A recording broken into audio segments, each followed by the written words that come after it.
मनुष्य की एक विशेष प्रवृत्ति होती है, वो कभी स्वयं से संतुष्ट नहीं रहता, कभी स्वयं से प्रसन्न नहीं रहता। जो है उससे अधिक पाना चाहता, जो पा लिया उससे आगे बढ़ना चाहता, अपने जीवन में बदलाव, परिवर्तन लाना चाहता। और ये प्रवृत्ति संसार में सबसे महान है, क्योंकि इसी प्रवृत्ति के चलते संसार में विकास होता है। किंतु इस बदलाव के लिए मनुष्य उसकी खोज में रहता है जो उसके जीवन में बदलाव ला सके, उसे मार्ग दिखा सके, उसके जीवन में परिवर्तन ला सके। और इसके लिए मनुष्य संसार भर में उसे खोजता है जो उसके पास है।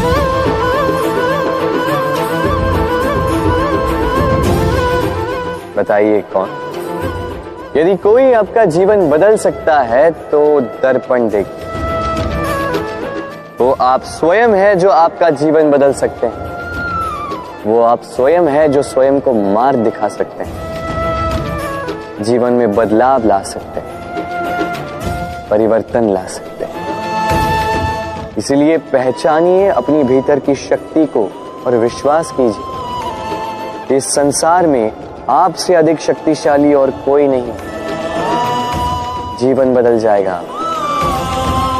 और अंधविश्वास का नहीं, आत्मविश्वास का हाथ थामे आपकी समस्याएं स्वतः दूर हो जाएंगी। मन बड़ी ही विचित्र कृति है। ये मन शरीर के किस अंग में बसता है कोई नहीं जानता, किंतु संपूर्ण शरीर इस मन की इच्छा साकार करने के लिए प्रयास करता रहता है। अब यदि मन कुछ खाने का करे तो व्यक्ति उसकी वनोपवनों की इच्छा साकार करने का माध्यम ढूंढता रहता है।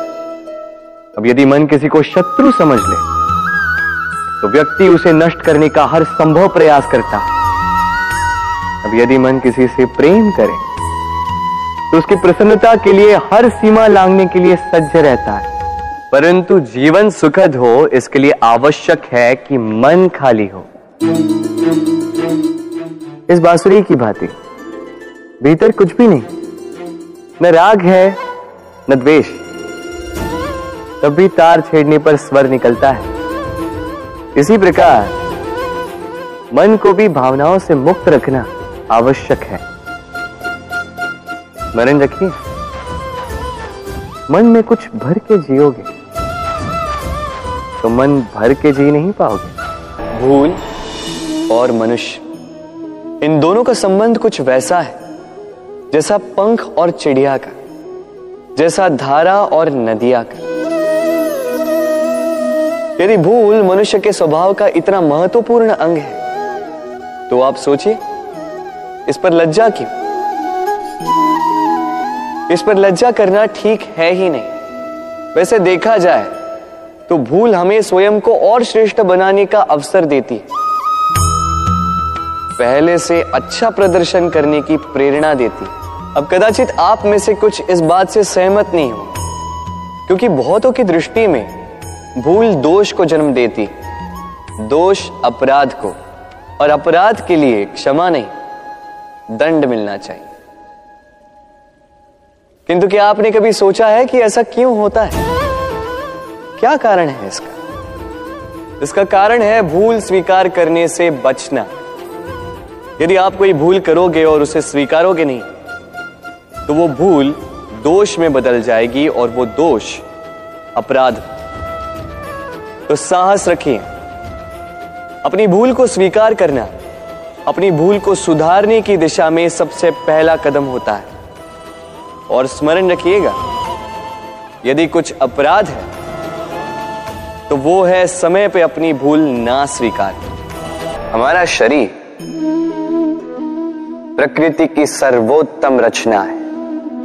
जो अंग, जो तत्व हमें मिले उन सब का अपना अपना एक संदेश है। दो आंखें दी हैं देखने के लिए, दो कान दिए हैं सुनने के लिए, नथुने भी दो हाथ दिए हैं दोहरा परिश्रम करने के लिए, किंतु जीव केवल एक। उस पर भी नुकीले बलिष्ठ दांत दिए उनकी रक्षा के लिए। कभी सोचा है क्यों?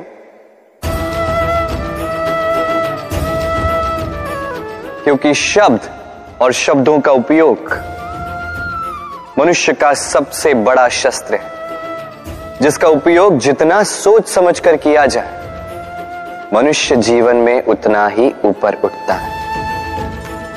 तो समझे ना?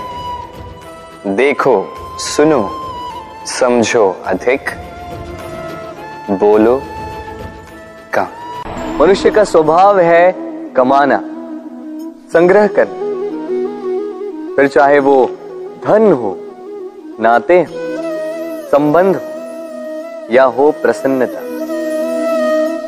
परंतु क्या आपने कभी सोचा है नियति ने यह संग्रह करने की प्रकृति मनुष्य में क्यों डाली? एक बीज से पौधा पनपता है, उसके भोजन से फल संग्रहित होता है। क्यों? इसलिए ताकि वृक्ष उसे स्वयं खा सके? नहीं, बल्कि इसलिए ताकि वो भूखे जीवों में बांट सके। अब आप पूछेंगे कि इसमें वृक्ष का क्या लाभ? लाभ है, क्योंकि जो बांटता है वो मिटता नहीं। जो फल ये जीव खाते हैं वो उसके बीजों को वातावरण में बिखेर देते हैं, जिससे जन्म लेते हैं नए वृक्ष।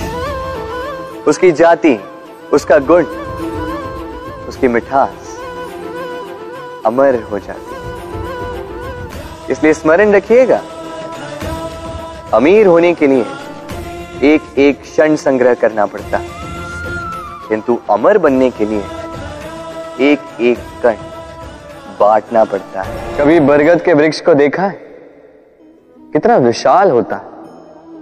कभी कभी भय लगता है कि इन भारी डालों का बोझ ये तना सह भी पाएगा या नहीं। भय लगता है कि कहीं ये वृक्ष टूट कर न गिर जाए, किंतु नहीं।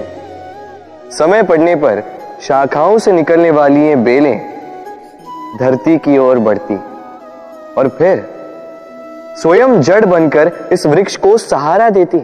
इसी प्रकार जो परोपकार करते हैं, सत्कर्म करते हैं, उन्हें स्वयं के लिए चिंतित होने की आवश्यकता ही नहीं, क्योंकि उनके कर्म ढाल बनकर उनकी रक्षा करते हैं। इसीलिए जीवन में सहारे की नहीं, कर्म की चिंता कीजिए। राधे राधे।